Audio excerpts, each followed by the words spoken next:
Hello, and welcome. Hopefully, people can hear me. If you can hear me, can you say so in chat so that Matt and I know that everything's working the way it should be? That would be fantastic. Thank you. I am here. I am appearing in chat as of the official Steamforged games, which makes me both anonymous and all-powerful. That is terrifying. Yeah. So I've seen a few regular names that I recognise. Yeah. So yeah, if someone can just say, "Hey, yeah, we can hear you loud and clear, both of you," that would be amazing. Brilliant. Dave and Luke have confirmed. So we are happy days. Right. Hello, everyone. Welcome to the next section of our AdeptiCon 2020 coverage. I'm going to be doing some live sculpting. For those of you who may or may not be joining us for the first time, my name's Russ. I'm the lead sculptor at Steamforged Games and oversaw the sculpting on the Godtear project. We are joined by Matt, co-founder of Steamforged Games and the nearest thing that Godtear has to a father. And let's transition away from the cool picture that we're currently looking at. In case you're wondering, the AdeptiCon banner that we're showing shows the original sculpt of Grimgut and a digitally painted real-time video game version of Sane, which we'll talk a little bit more about. How long did the digital version take? Because I did one in an hour yesterday. I think it actually took me less than an hour actually. So Grimgut was probably the fastest one to do because there's not a lot going on there that isn't skin. Right, let's transition across. Right, hopefully that's worked, and we're going to see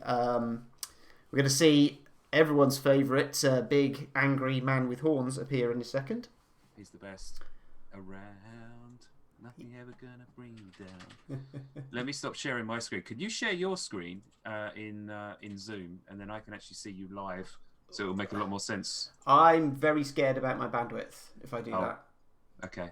You might just have to do as I did yesterday, cope and try and guess what's happening. Wow. That Worcester bandwidth, yo. Yeah, that'll teach me to buy a new house. I should have bought an ancient old cottage out in the sticks. They all seem to have connections that, can feed footage directly from the moon. No, I know, right? Right. Rangosh, yes. So for the next hour, we're going to have a go at modifying Rangosh into an alternative version of himself based on the Godtear campaign rules, in which champions are allowed to choose a path, a diverging path that they can follow based on one of the Godtear aspects that fall to the broken world below. And Rangosh, one of his path choices is the death path. So I thought it would be pretty fun to death him up a bit, go full Joe Manganiello, like dark metal, super Rangosh covered in skulls and gribbly bits. I think it could be a lot of fun. I, for one, support this. So, this is the original Rangosh final version sculpt that my very talented brother Ben did for the release version of Rangosh. Obviously not the same as the early access one. But this one is better. So, a couple of things to point out in case people are wondering. You'll notice that he's not on his Godtear base. When we originally did these sculpts, the final bases hadn't been decided. That's just a 50mm base whipped in from our Guild Ball range just to help us with scaling. So ignore the base. That's just there. It shouldn't really be that style, but I'm sure we can all cope. So let's get in. So I'm thinking death theme, I'm thinking skulls, I'm thinking bones, I'm thinking decorations, all sorts of things. Whatever we want to throw at the model, really. I intend to start with his face because, let's be honest, most of the character that we can capture here is going to come in the face of the model. And in preparation for this, what I have done is produce a symmetrical, aligned version of the face so that we can sculpt onto it and make some broad changes quickly. I've also got stored up in our system, we have a human skeleton that we are going to use that is game proportioned, miniatures proportioned, that we can steal parts from to enable us to quickly start to build up some death themed elements on our model. So let's, without further ado, let's get going. So let me just dive in there a second. Yeah, mate. please do. So One of the things that's really important at this stage is to kind of just jump on the symmetrical nature. So what Russ is going to do is sculpt symmetrically, and that means that we're effectively only sculpting half the face, and it's being reflected across the other side. And then one of the key steps will be for us to go, the royal us, obviously the talent and the voice will go in and then provide asymmetry and make the model look a lot more lifelike as a result of it. But it's just quicker, isn't it, to do it in reflection? It absolutely is. So what we can start with here is looking at the face itself. I've just separated out everything that isn't the core face. Ben was very very disciplined when he constructed this and made sure that the core head element and all of the other bits are nicely separated. So he's future-proofed this model for changes. So well done, past Ben. Future Russ thanks you. Do we want to... I'm thinking we should probably just make this more skeletal feeling to start with. I think that's a nice idea. Yeah, I think that's a good place to start. Yeah. So let's get in with that. So I'm going to go in with the clay brush, which is one of my favourite brushes. This is a brush that will build upon the surface, and if we hold down the Alt key on the keyboard, ZBrush always does the opposite, so it'll carve into the surface. So this is a nice brush for us to work with. So let's start off by just filling in some of this, and whilst we're sculpting, if people have got any ideas, like they want to talk about for us what the notion of a character based on death means visually to them, we can start pulling some ideas from the crowd. That would be fantastic. If just while you're doing this, because it does affect the facial structure if you're going a bit more skeletal. But what if like as people get older and they lose some of the teeth at the back of their mouths, their kind of cheeks get sucked in a little bit, so we can almost give them we definitely get in there and hollow that in. I think that would look really cool. But I was thinking like some jagged, broken, rotting stumps of teeth as well on the front of his face. Oh yeah, well we'll do the teeth because they're a separate element. We'll work on those as a separate part. But that sounds extremely cool. Sweet. Right, we're going to shave away a bit of this brow. So first of all, what I want to do is establish like our core shapes and get the theme right, and then we can sort of work on the gesture and improve the elements that give it its character.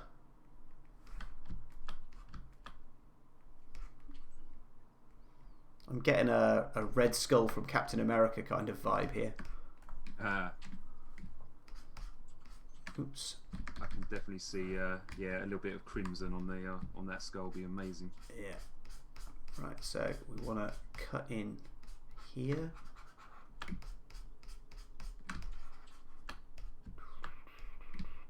So, are you happy with how things went yesterday with your streams, then, Matt? Yeah. It's good fun actually. It's been a long time since we've done anything like that, isn't it? And, it has, and I think we were both saying yesterday how much we enjoyed getting in and doing that stuff again. Right.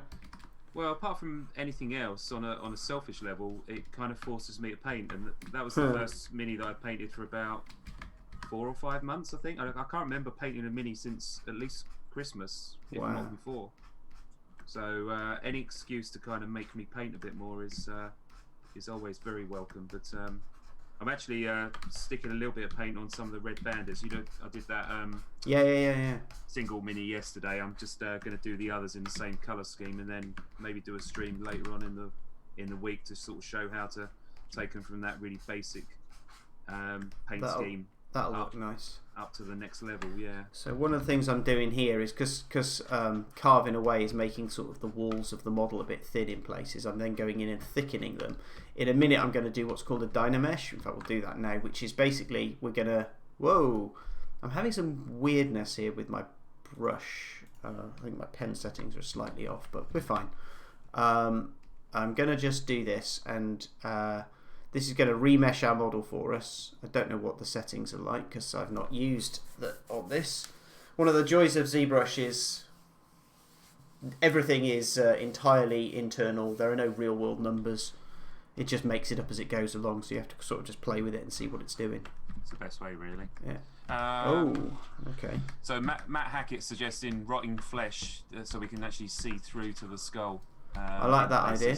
Could be quite cool. And then he's asking for a timeline on the Tabletopia mod. Okay, well, we're just going to restart ZBrush because it is a little bit... It's behaving slightly oddly, as it sometimes does. Always happens when we're live. Always happens when we're live, absolutely.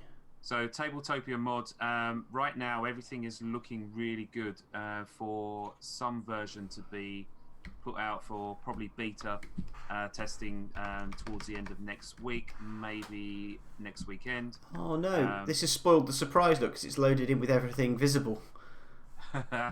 Does look good though. Does look good. Quick, hide it.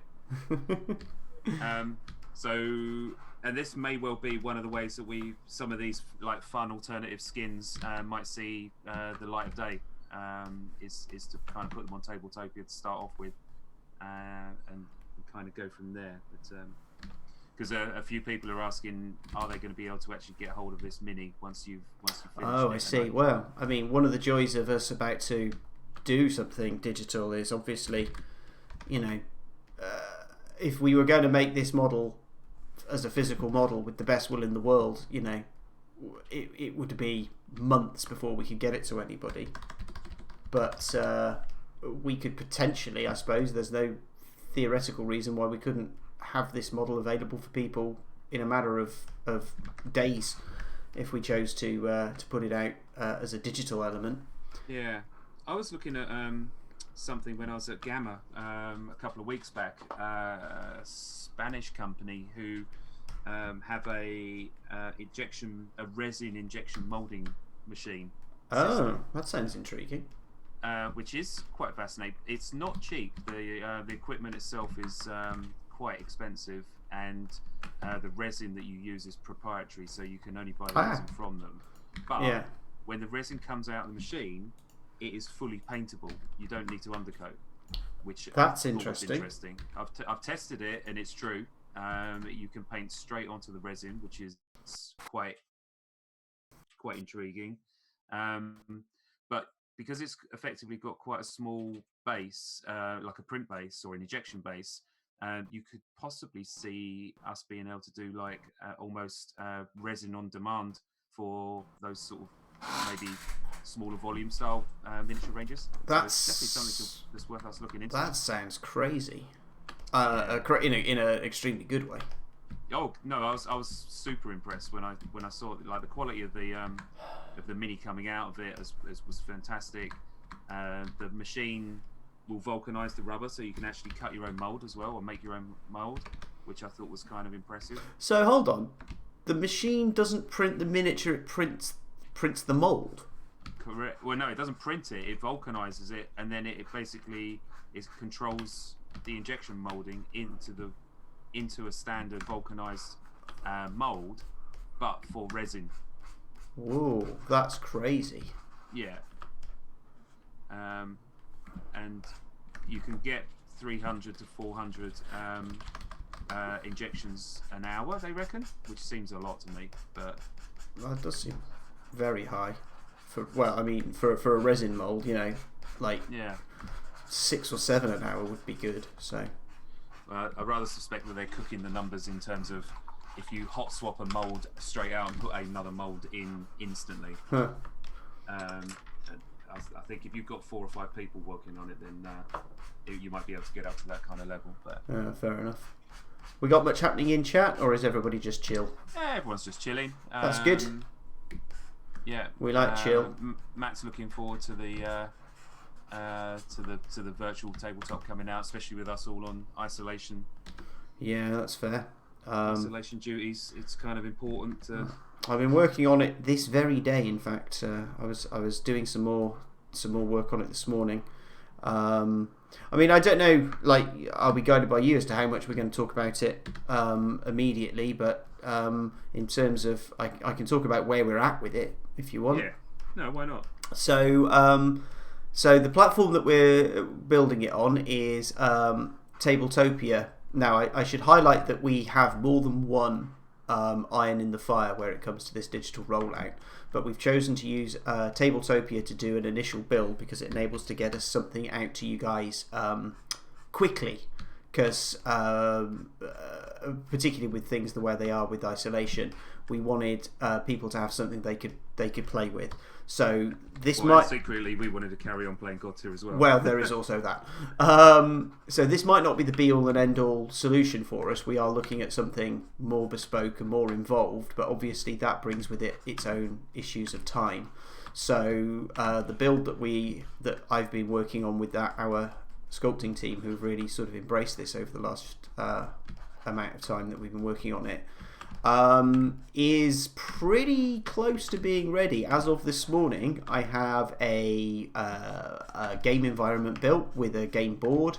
The game board has dashboards attached. We have blight and boon tokens, all of the behaviours, like you can flip the tokens between blights and boons. Nice. You can roll the dice. The trackers, wounds are tracked, so you don't have to move wound counters. We've used the wound counter graphic, but it's a tracking system, so you can just hover over it and it'll spin and reveal whatever number you need it to show for the number of wounds that the model has. But I trialled some sound effect and music stuff today. That's pending testing how much bandwidth it's using, because one of the things about this is we're doing it to run. The reason that we're using the platform we're using, the Tabletopia platform, is it works in Steam. So if you want to download the Steam client, you can, and the Steam client includes support for things like normal maps, which adds an extra level of detail to the models. But if you don't want to download anything, or you and your friends just want to try it out and you don't want to have to get involved in installing stuff, it runs in a browser. I've tested it in most browsers I could think of. Ironically, it seems to work best in Internet Explorer. God knows why. It may be unique, but it works in pretty much every browser I've tried it on. Does it work on mobile? Have you tried it on mobile? It doesn't work on mobile browsers, but there is a mobile app that we can get it to run in. You and I have to do a little bit of extra work to make that happen because of how that works, but nothing insurmountable. Most excitingly, I think, for me, is the fact that we have, so far, I have fully implemented into the game engine 3 fully functioning champions and followers as digitally painted 3D miniatures, so they look exactly like they do. In fact, what they look like more than anything is our studio paints, because that's what we've based them on. And the Sculpt team has been doing a lot of work this week in painting up and creating those 3D sculpted miniatures, and a big part of the work that we're all going to be doing next week internally is going to be completing all of that asset build, because some of this has been testing what will and won't run. Obviously, with a browser-based platform, we're a little limited, which is why it won't be our only way of solving this desire to get something out. But if you saw the screenshot I had at the start of the video with Grimgut, that's one of our real-time browser-friendly assets, and it's looking pretty nice.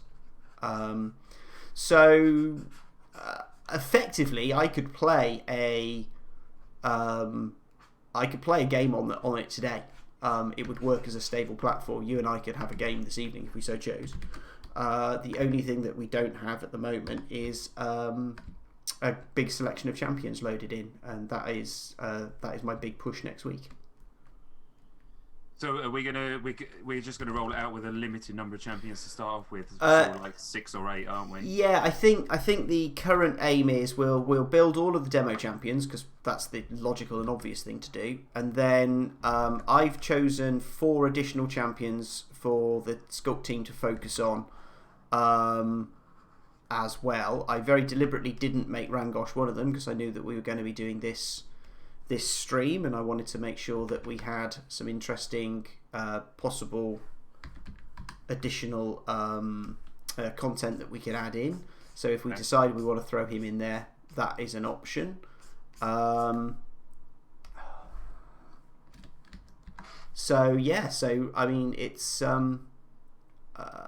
it's going really well. I'm really excited to see what people make of it next week. I'm trying to. I am. There's people in the chat sort of talking about, well, once it's there, being able to then stream live games is going to be, awesome. Oh, it'll totally support that. I mean, it has a dynamic sort of WASD / mouse control, whatever you prefer, camera system. You can zoom in to. If you think in virtual terms, you're like, you can zoom in till you're an inch away from a miniature. I mean, I don't know if we'll have the opportunity to actually show any of it running this weekend of the prototype. Obviously, it's not fully featured, but if we do, you'll be able to see how some of those tools work, and it's really, really cool how it's coming together. Mm. Did you have a chance to have a fiddle about with that idea for the 3D playing board? I did. There are some issues there that you and I need to talk about. Basically, because we've got a hex-based board, and because of the size limitations on 3D objects, I would have to make the pieces in sections, and the collision detection isn't able to cope with the sort of sawtoothed intersecting edges that we get. Okay. So that may prove to be something that we have to add to our longer term roadmap for our more fully featured release candidate. A big shout out, I think he might even be watching, to an amazing guy called Kevin, who is working on doing some of this development, leading the charge on a more featured option, and has produced some really impressive stuff. It's going to be great when we can start to talk about this in a bit more detail, but for now our focus is going to be on the Tabletopia build, and it is looking like a lot of fun. Right, so this is working. It's looking good, man. I like it. We definitely have a consensus that we want chipped and broken teeth and rotting stumps. Well, we'll get in there in a minute. One of the things that we could also consider is the possibility that we change his horns. I don't know, because this part of me says that they are such an iconic part of the character, but we could maybe carve into them, or have maybe some iron hoops with skulls hanging off. That could work. These are what all about a row of spikes going along the interior kind of spine, as it were, up here, sort of thing. Yeah. Okay. Well, we'll try that in a moment. Let's have a look at these teeth then. So we're just gonna. So one of the ways that the program works, for those that don't know, is these colours represent selection groups that I can click on. So if we hit auto group, it'll make sure each of these items is separate. And the advantage of that is I can then turn on mask by groups, and now I can chip teeth and batter them up at random at will, knowing that any tooth I choose to draw on isn't going to be affecting any of the teeth around it. So if I wanted to draw a crack onto here, for example, I can just draw it in, and it doesn't affect any of the other teeth because I'm not. Makes sense. Yeah. That makes sense. What's speaking of brushes, talk to us about how they work, and because I know you're a nerd like I am, what's the latest brush that you've grabbed and you're enjoying? So, I'm terrible when it comes to brushes. Like, I famously use the same 3 brushes. Anyone who's watched my old painting streams will know that I will pretty much use the same 3 brushes constantly. I'll use the slash brush, the clay brush, it's a bit of smoothing, and this brush that I'm using now to draw cracks in. Is that the equivalent of me using a size 3 brush for everything? It absolutely is. That said, we've been playing around with different techniques, because we've been looking at doing a lot of map building and stuff in-house. We've been looking at some interesting brushes to give us effects that will copy across really nicely into 2D and painted environments, which has been really interesting to explore. I might have a chance to have a look at some of that in a little bit, but one of the things we've been pursuing is working with a lot of these sort of alpha brushes, which let you grow detail directly onto the surface of the model. We're going to use some of those in a minute. Oh, interesting. Yeah. If we... Oh, hello. How have they... Look, make sure I've not missed any. Can I tell us anything about the 9 or so champions we mentioned yesterday? Or, I'm going to have to get advice on what I'm allowed to say on that. What are the next ones that are coming out? There is the question, isn't it? The one that is definitely announced is Kira. Yeah, oh God, yes. Yeah, so let's talk a little bit about Kira. I don't want to steal the development team or the marketing team's thunder too much, but Kira is the champion that comes with 2 dragons. Has she been announced as to what class that she plays yet? Oh, I don't know. Somebody who is not me would have to answer that, because I don't know. I know that we've shown the model because she was shown. Showed her at a Steamcon, didn't we? Or... Some head office event, something that happened at the Forge. I forget what. ForgeCon. ForgeCon. No, there's the Godtear launch event, wasn't there? That seems very likely. Yeah. So so Kira comes with 2 pet dragons, and rather unsurprisingly, the dragons do a hell of a lot of heavy lifting for her in terms of her damage output. So positioning of the dragons, and obviously them working together, and relative distance from the dragons to Kira is incredibly important to her playstyle. Can I tell you a secret? Go on. Okay, can't go any further than here though. No one's listening. I've got a painted Kira. Oh, I forgot about that. I saw that when I came over for D&D, didn't I? Yeah. Ah, yes. And now wonderfully painted as well. I have no idea what she actually does because I haven't read her rules. but because we do some internal prototyping to make sure the model scaling and stuff is where we want it to be before we commit to the rather lengthy and costly process of sending the models to China for manufacturing. I have one of those scaling prototypes, and I may have just thrown some paint at it. Well, why not? I remember you were doing that when you were in your mad going to paint every Godtear champion in the sun in a week. Yeah. Job. Yeah. I'm just looking for a really cool spike. This one might be interesting. Which is the power of contrast paints. It is. Although Kira didn't have much contrast, she didn't. For the look I wanted, she was a bit more of a traditionally painted model. The great thing about contrast is because you can use it to do the heavy lifting on a bunch of areas, it then frees you up to pick that one thing that's going to be the hook for the model and really polish that. So, like for my Rangosh model, for example, I spent a lot of time working on his skin and face, because like all of his loincloth and horns and stuff I just contrasted, and it was pretty legit. Right, I think we probably want to, so we want to get the idea that this like almost like Ghost Rider, this face is kind of boiled out of this flesh. So we're going to mark in a mask where we want the skin to be. I'll draw it on roughly, then we'll turn off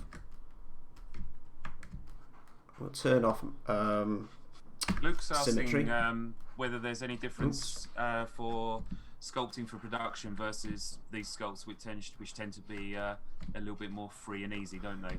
Yeah, I mean, I suppose obviously we're always thinking about what the final purpose of the model is, and it is certainly true that if we know the model doesn't have to be manufactured, we can be a bit more wild with it. You know, if we got to the point where like a digital version of the game was so popular that we did a promotion where we did a digital only alt sculpt of a model, there's every chance that there are little things we could do there, like you know, we wouldn't be worrying about how thick the teeth were or how thick a piece of leather that was hanging down at the side was. Whereas if that's a production model, those things have to actually be castable, and once they're cast, they have to be thick enough to stand up to playing. But that said, I mean, you know, our ideas are our ideas, and we know, we have a feel for what we want our miniatures and what we want our worlds to look like, and that doesn't really change a huge amount depending on the medium. I wouldn't have said. No, I think I mean, you know, we've had a couple of mishaps along the way as we've learned these valuable lessons. But yeah, I think if we were only to be sculpting this for purely digital use, we could do some really wacky stuff with you know, flying figures that we wouldn't have to worry about pin connections or contact points. We wouldn't have to worry about stability of a model, because, you know, where the center of gravity is hugely important. Certainly wouldn't have to worry about painting, so we could have loads of interior spaces where normally you struggle to get a paintbrush or any kind of, you know, undercoat. So I think those are the most obvious differences between sculpting for purely digital versus physical, which is our normal sort of stock in trade. But I rather suspect that by the time you finish doing this model, everyone's going to be clamoring for us trying to make this model available. So I don't think you're off the hook, mate. I think we're going to have to make sure that this is producible at some point in time in some format. Honest truth is, I suspect that by now, and I'm sure the whole sculpting team is the same, we're so habituated into thinking in terms of models that are going to get released that it's probably automatic now. We probably can't. We don't know any other way these days. Yeah, I haven't seen you do anything yet on this model that makes me kind of worry. No, and in fact, I realised just now that I was backfilling the teeth, even though there's no intention for us to make this a castable piece. I was like, oh, I've got to backfill those teeth because otherwise that's a casting trap. Yeah, I was chuckling. It's just one of them things.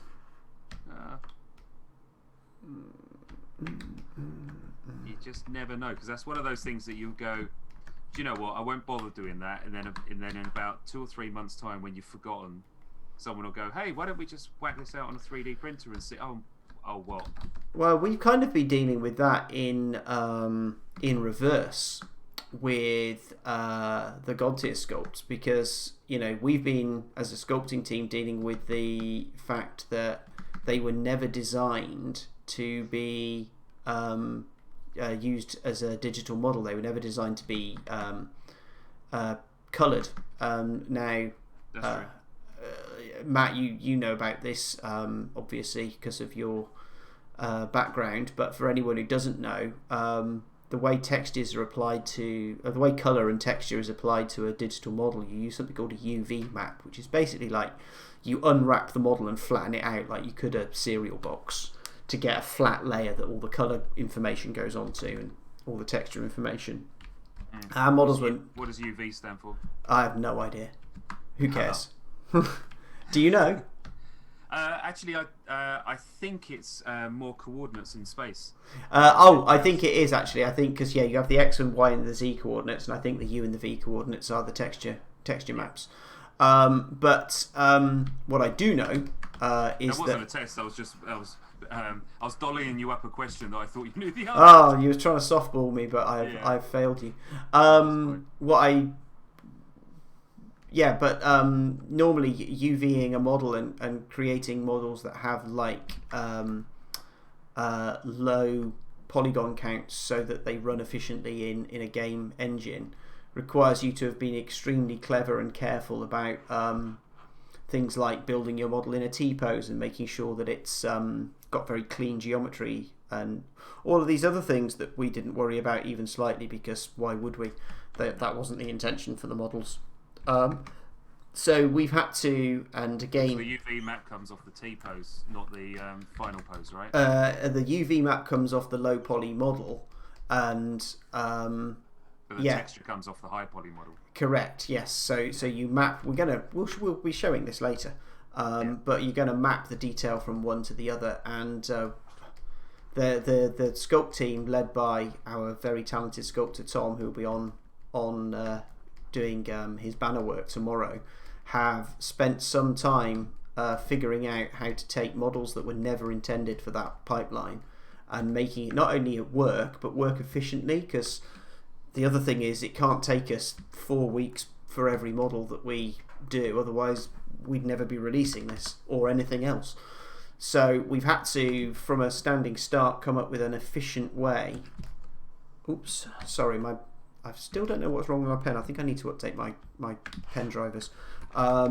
We've had to come up with an efficient way of turning out all of that content, and it's been really interesting. We've got a pipeline that's working really well now with very few issues, but sometimes stuff just goes crazy and you can't tell why. My favourite one is we're using a lot of algorithmic unwrapping. So instead of trying to unwrap all the textures by hand, we're just sort of pointing an unwrapping tool at it, and occasionally it just has a crazy moment and decides like 95% of the unwrap is going to be a boot, and it's going to fit all of the rest of the model into one tiny corner. Yeah. Right, I'm going to add some skulls to this, and then we'll put this head into place, and we'll work on the rest of this head in situ on the rest of the model, because I'm conscious of us wanting to... Can I make a crazy suggestion? You can always make a crazy suggestion. Why don't we change his eyeballs into little skulls? We can certainly try. Let's go over here. Let's do it. I don't know what it will look like, but it might be fun. Right, well, we can grab this skull, but actually for that I wonder, I built a while ago, I built what I call my I built this skull. It was based on a Wayne England. Can you remember a good old, God rest his soul, Wayne England, the classic GW artist? He had a very passed away, didn't he? He did, sadly. He had a very, very specific style for drawing skulls, and I created a skull brush that mimics the look of a Wayne England illustrated. Which is immediately my favourite brush of all time now. Right. Right, so... Although I would call it the brush of skulls.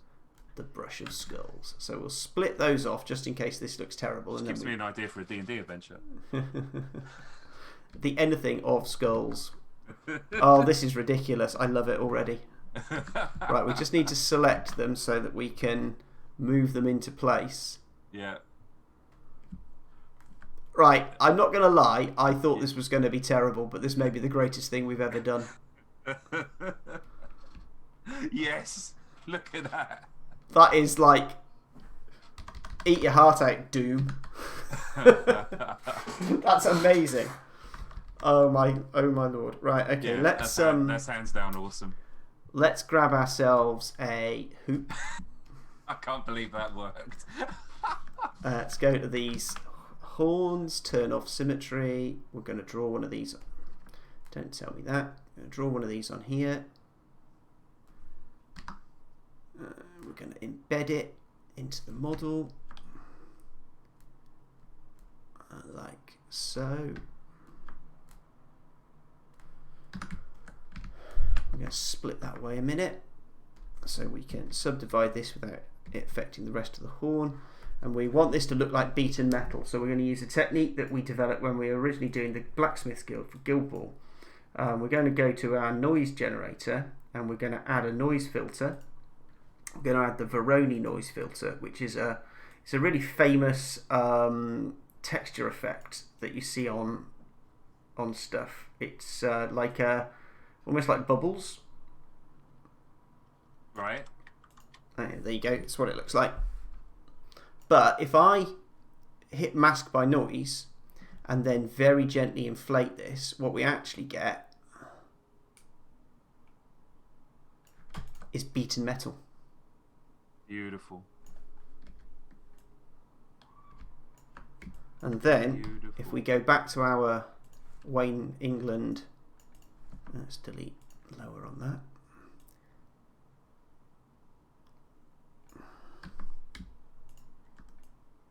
I think the thing that we have to be a little bit somber and a bit serious for a little while, because I think people will catch wind that this is what we do almost every day, and they'll stop feeling sorry for us when we say we've had a hard day and done a lot of work. Yeah. Why don't you get a real job? Yeah.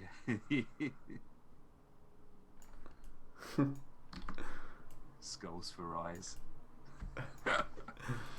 Right, let's combine these head elements that we've been working on together and take this onto our main model. We want to skip those eyes. They are no longer, they are surplus to requirements. We don't need these. We are a god of death. One more, combine. Check that we've got all the elements. Okay, so we're going to turn off everything but that and the original head. And then what we can do is select this, turn on ghost mode so that we've got something masked there. Let's do that again. There we go. And with ghost mode on, it's easy for us to align. Now, obviously, at this point, we do have the option of changing the pose. I'm just pose matching it for now, but we can modify the pose of the model. It's actually, that's an interesting little side topic, isn't it? It's the philosophy of alt sculpts and alt poses of models, and what you do to make sure the model is clearly recognizable as the game piece. Yes. That it represents. Silhouette, right? Silhouette, and if it's not silhouette, if you're going to change the pose and change the silhouette, then you need to make sure that you are using some really established iconography. I mean, I remember the whole business about the rookie models, not rookies. What were they called? The dual guild models for Guild Ball, where some of God, there was a fancy name, wasn't there? the free cities thing. Yeah, and Free Cities draft. That's it, and I think it was it the Decimate for going into the Brewers. That was the one model where we kind of slightly missed the mark, and we decided to revisit it to make sure that we were getting that iconic feel, so that it was instantly recognisable as the model it needed to be. Right, I mean that looks badass, right? Yeah. Right. I'm down with that. So what do we want? Do we want a necklace of skulls? Definitely think we want a necklace of skulls, and I'll tell you what we should do is the more into death he gets, more maybe those tribal tattoos on his right shoulder extend further across. Yeah, we can add more of that. What if it's actually the mark of death? What if he's wearing a necklace of skulls and then he has a medallion type piece here, but it's just a bigger skull and a rib cage attached to it, like he's wearing like the bones of his victims. Nice, like a Flavor Flav skull. Yeah, absolutely. Unsurprisingly, Doug wants to get a big skull on that nipple. Oh yes, of course he does. Ladies and gentlemen, welcome Doug to the chat. Yes. Do you want to tell people who Doug is? Doug is our amazing artist behind all of our visuals. I'm just going to do a quick save. So yeah, from his genius mind comes all of the visuals that we work from. Yeah, we know it's a Doug model when it's got nipple rings. Hell yeah. Right, so we're going to put... Oh, now I've drawn that on, I'm actually thinking, what if we had the skin burning away, revealing his ribs and the Godtear embedded in his chest? Look. Okay. Look at that. Look at that. Instantly sold. That looks sweet there. I'm going to want to make it a little wider. A little deep. Oops.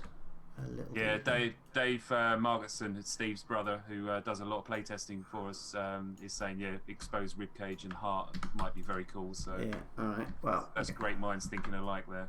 Yeah, so we can just check our alignment. So we want to just align this slightly further because his clavicle needs to line up internally and externally. So that looks about right. Realistically, that rib cage is probably sitting a bit far forward, but I think we'll allow it. So we want to work on... Where am I? I'm here. We want this. Turn off all of those. Turn that on. Hit S. Just work on those two bits. Right. I actually have no idea how we make this look the way we want it to look, so we'll choose that and go to our clay brush, and we'll just start by carving enough of the area away to reveal the ribs we want to see, and then we can work out how we do the interfacing between the two. This is proof that this was not all cunningly planned on our part, is that we have, I have literally no idea how to make this effect work. What's awesome is you've got 12 minutes to work it out and then make sure it's savable so we can paint it in the we got 12 minutes, have we? Right, okay. Well, I think we'll be somewhere after 12 minutes. Definitely somewhere. Over the rainbow, maybe. Oh, we're already there.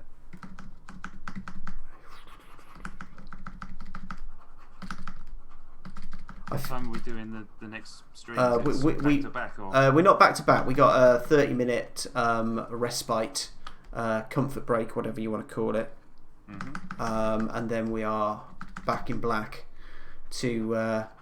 well, we were going to look at map making, but I really do want to get some digital paint onto this and use it as a lead-in for us to maybe show a few more of the models that we've been painting up, and give people a feel for what they're going to be getting to play with next week. Yeah.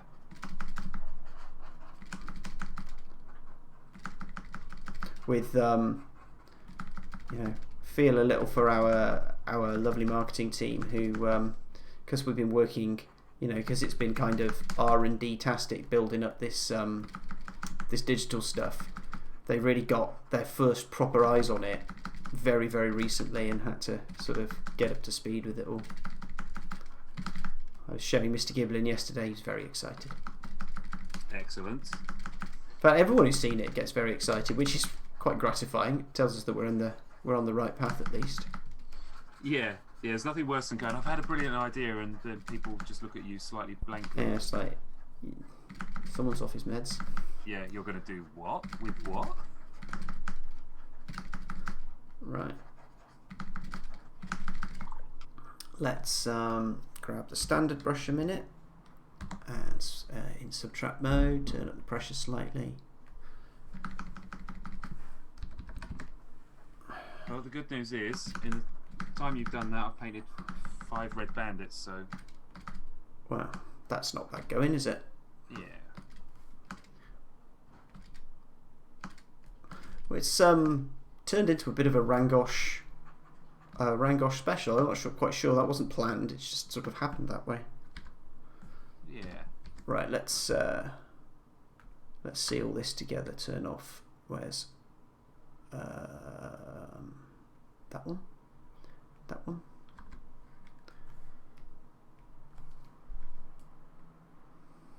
Right. Let's have some bony horn growths coming out of him, out of his shoulders. I think we use the same ones we used on his horns.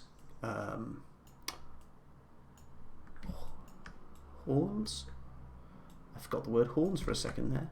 Nice. My brain was saying nubs, and I was like, they're not nubs. That's definitely not the word. It's like, thanks, brain. Yeah. Brain's like, don't worry, bro, I got you covered. Yeah, cheers. Thanks. I won't let you look stupid at all. Right. I mean, for an hour. Should we... that looks pretty darn cool, I'll have to say. Let's grab a nice... grab this, turn on perspective, and hit the button to put a nice shadow render on there, because it always helps, and we'll see what we've got. Let's do it. But I do think we've created a future problem where people are going to want this model. Oh, look at that! Yeah, that looks amazing.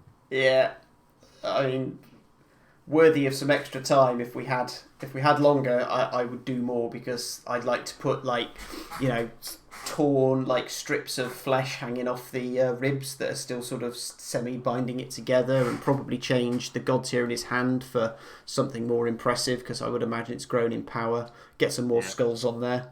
Maybe he would have a different weapon. Maybe he'd have, like, a set of bowlers that were made out of skulls, or a scythe or something. But nice. But yeah. Change the spikes in his whips to big skulls. Oh yeah, absolutely. But that is not bad for an hour. So we'll save him off. So I think you've done a cracking job, mate. Let's get him into his Rangosh folder. So we'll do a little bit of off-air shizzle for half an hour, and then what are we going to try and paint this guy for? I what he looks like? think we will. We'll call this Rango Alt_death. Hit the save button, and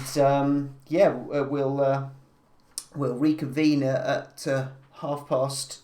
No, it is past coming up to. We'll reconvene at 4 o'clock, and we'll have to go at some colorization of this, which will be pretty sweet. Okay, let's do that. So, guys, thank you very much. See you in about 35 minutes. We're going to get cups of tea, make sure the files are all ready to rock and roll, and then we're going to be painting this bad boy.